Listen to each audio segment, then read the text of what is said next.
Salut les amis, on se retrouve pour une nouvelle vidéo débrief de Paris Saint-Germain-Lille, une victoire 4-1 du Paris Saint-Germain face à Lille et franchement ça fait trop plaisir de vous retrouver pour ce match, déjà parce que ça fait un bon moment que j'ai pas sorti de vidéo sur la chaîne, une semaine à peu près, et je vous assure les gars que je peux tout expliquer, la période a été très compliquée sur les 3 semaines, j'ai été malade, il y a eu les vacances également, hein, j'ai bien profité de ma petite semaine aux vacances, et puis après il y a eu le fait que j'ai enlevé mes dents de sagesse, j'ai été KO pendant quasiment une semaine, donc voilà, ça a été un peu la galère, mais on se retrouve du coup pour cette petite vidéo, et on va parler de ce match qui était franchement sympa, parce que revenir pour faire une vidéo sur ce match, c'est génial, avec un Paris Saint-Germain qui a écrasé totalement la première période.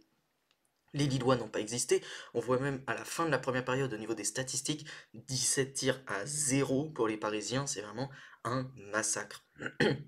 Les amis, juste avant de continuer la vidéo, je vous invite à vous abonner à la chaîne si vous aimez mon contenu. Donc franchement, ça ferait super plaisir, ça serait un beau soutien, surtout que là, sur ce mois de mars, je vous promets de vous sortir des belles vidéos. Surtout que là, il y a la Ligue des Champions qui revient, donc vous allez avoir du beau contenu.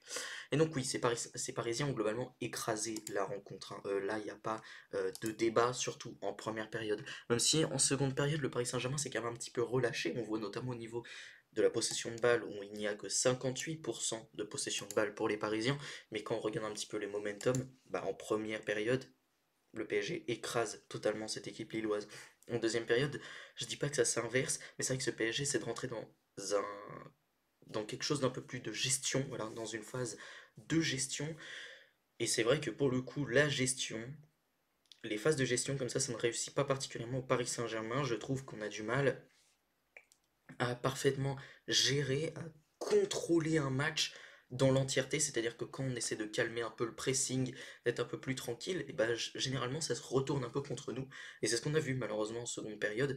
Ça veut pas dire qu'elle est mauvaise, quoique elle est quand même pas terrible, mais c'est vrai que voilà, tu te crées un petit peu moins d'occasions, tu es moins entreprenant, au pressing t'es moins agressif, et au final le LOSC a pu marquer son but. Alors ça change rien au score, enfin ça change rien à l'issue du match concrètement, puisque ça reste une victoire pour le Paris Saint-Germain sur un score très très lourd.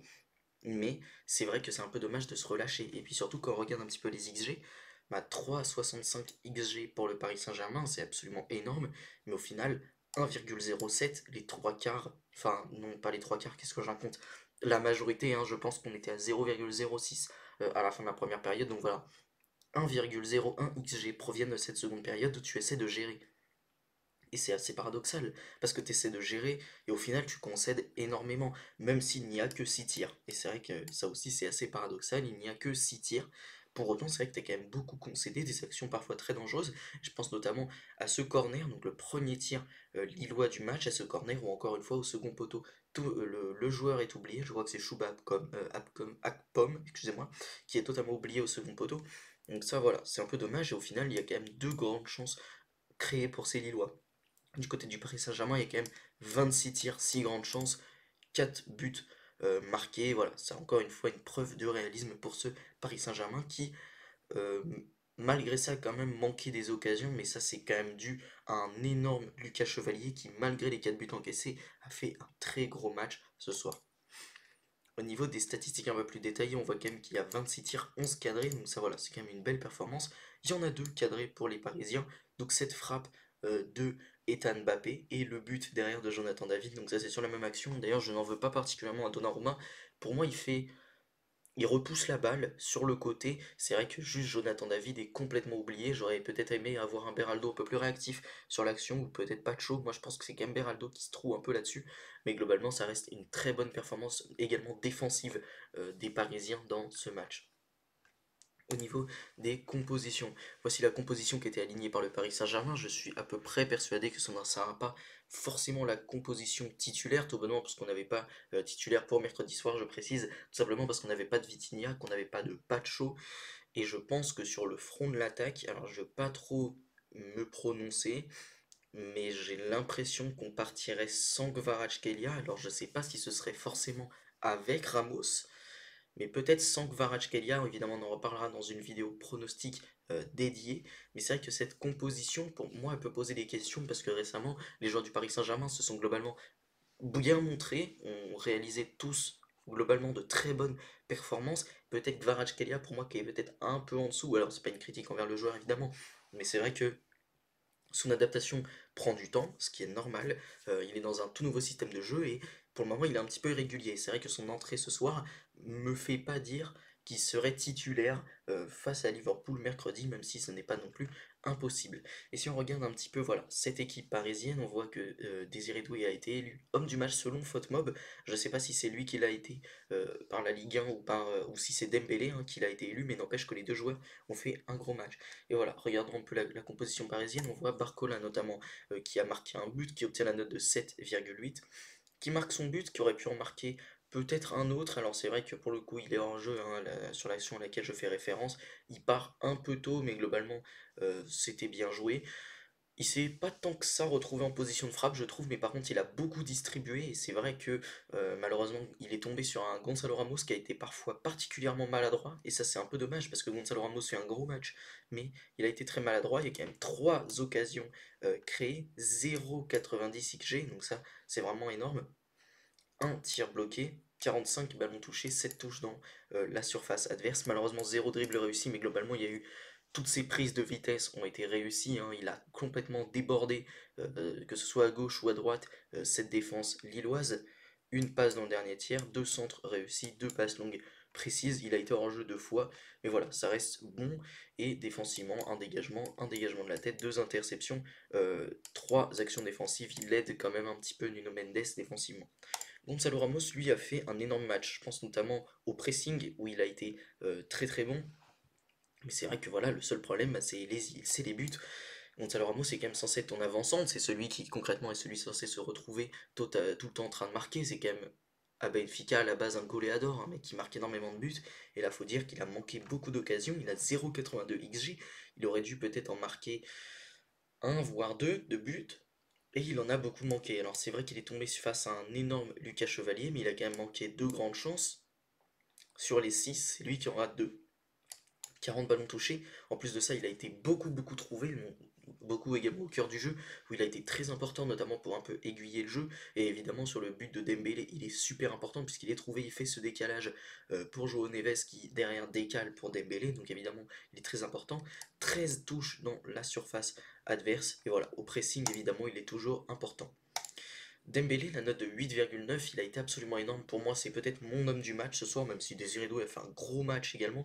Ça, c'est pas un problème. Mais c'est vrai que c'est quand même lui qui crée le plus d'occasions. Il a un but, une passe décisive. Et il a également le fait qu'il est très important sur le but de Barcola, puisque c'est lui qui fait cette frappe qui derrière revient un peu dans les pieds de Barcola. Donc voilà. 5 occasions créées, c'est pour moi, c'est, si je me trompe pas, celui qui a créé le plus d'occasions ce soir. Il a été énorme. 3 tirs cadrés. 61 ballons touchés, 10 touches dans la surface adverse, un dribble réussi, 4 passes dans le dernier tir, 6 centres réussis, 2 passes longues précises. Énorme. Dembélé, encore une fois, qui a apporté énormément de danger, qui en plus de ça marque son but, donne une passe décisive. Franchement, rien à dire, il a été énorme.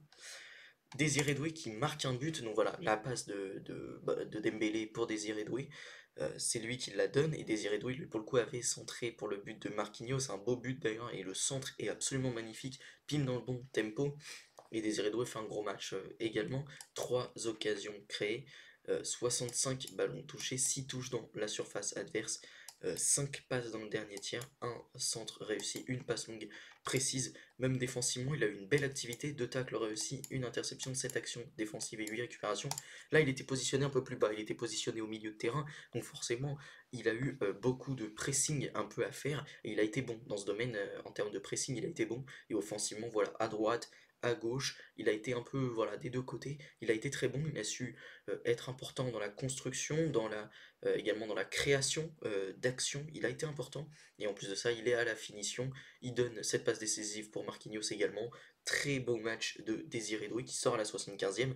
D'ailleurs, voilà, Dembélé, Neves et Hakimi sont sortis également très tôt pour voilà, donner un peu de minutes à Vitinha, Warren, Pacho et Kvaratskhelia qui pourraient peut-être jouer justement face à Liverpool. Moi, je vois bien Vitinha et Pacho évidemment commencer et on verra pour Warren et Kvara. Peut-être que Warren est un peu juste, mais on verra. On a eu également Ruiz qui a fait un bon match encore une fois ce soir et franchement il continue sur sa lancée. Il a été très très propre, hein, 97% de passes réussies, 2 occasions créées, 77 ballons touchés, une touche dans la surface adverse, 2 dribbles réussis, 6 passes dans le dernier tiers, 3 passes longues précises. Il a été extrêmement propre dans tous ses exercices. Défensivement également il a eu une bonne activité, un tacle réussi, un dégagement, 2 actions défensives, 7 récupérations.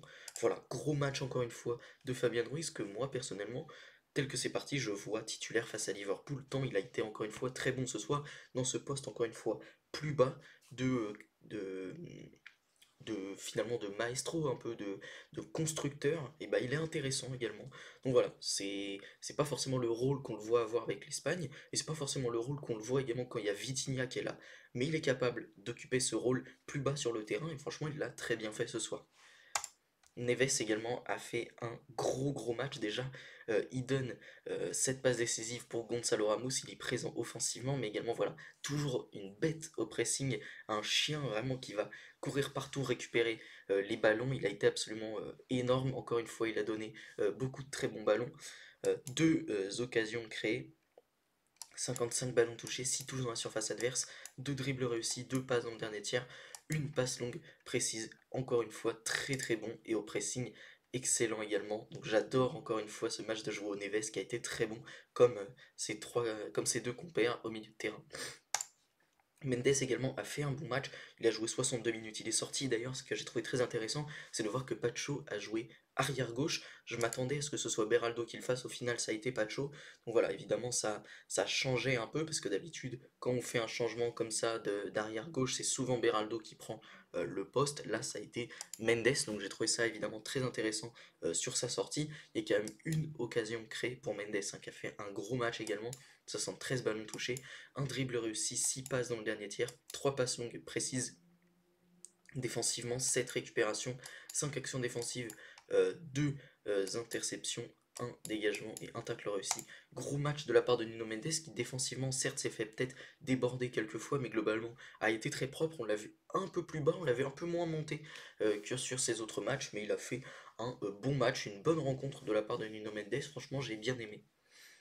Beraldo également a fait un match intéressant. Pour moi, il est quand même un peu fautif sur le but de Joe David, mais n'empêche qu'il a fait un gros match globalement sur toute la rencontre. Déjà, 100% de passes réussies, c'est énorme à la relance. Il est très très propre.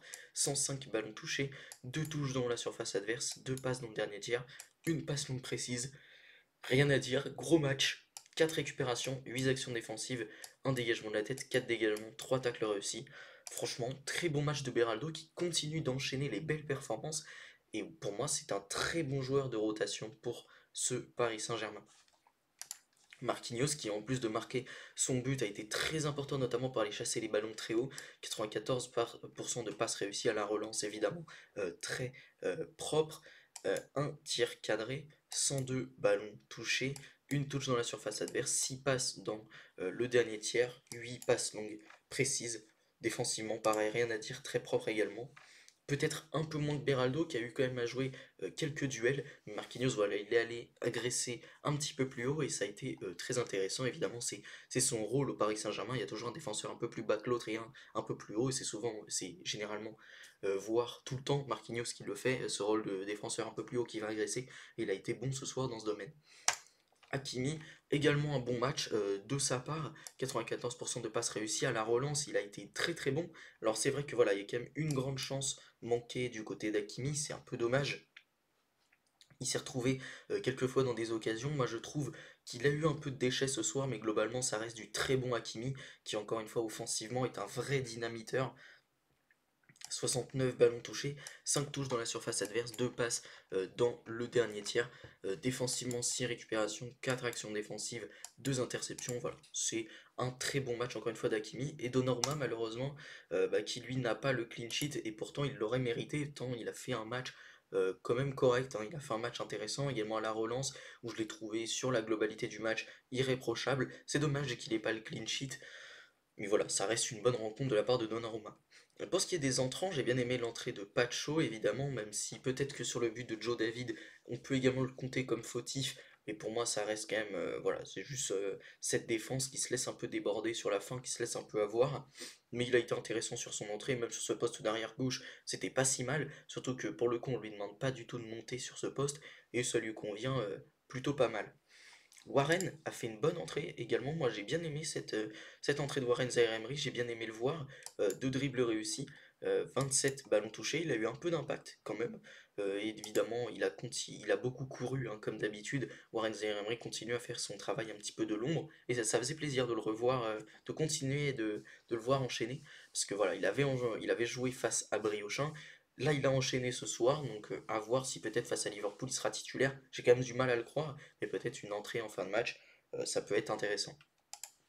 Vitinha également, lui a fait une très très bonne entrée, 100% de passes réussies, il a été très propre, 35 ballons touchés, un dribble réussi, une passe longue précise, et voilà, quand même, faut dire que défensivement, il a une très grosse activité, un tacle réussi, un dégagement, deux interceptions, quatre actions défensives et deux récupérations.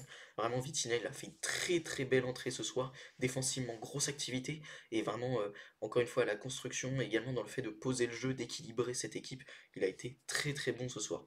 Bon, Kvaratskhelia, j'ai été un peu déçu de son entrée et Lee Kangin a été pas extrêmement visible. Malheureusement, ils sont rentrés dans un moment où le PSG voilà, cherchait à conserver, n'attaquait plus trop, mettait moins d'énergie dans les offensives. Et c'est vrai que voilà, globalement, l'attaquant qui, on va dire, attaquait le plus sur cette fin de match, c'était Barcola et Gonzalo Ramos. Et c'est vrai que pour le coup, Kvaratskhelia et Lee Kangin n'ont pas fait des entrées absolument mémorables sur cette fin de match.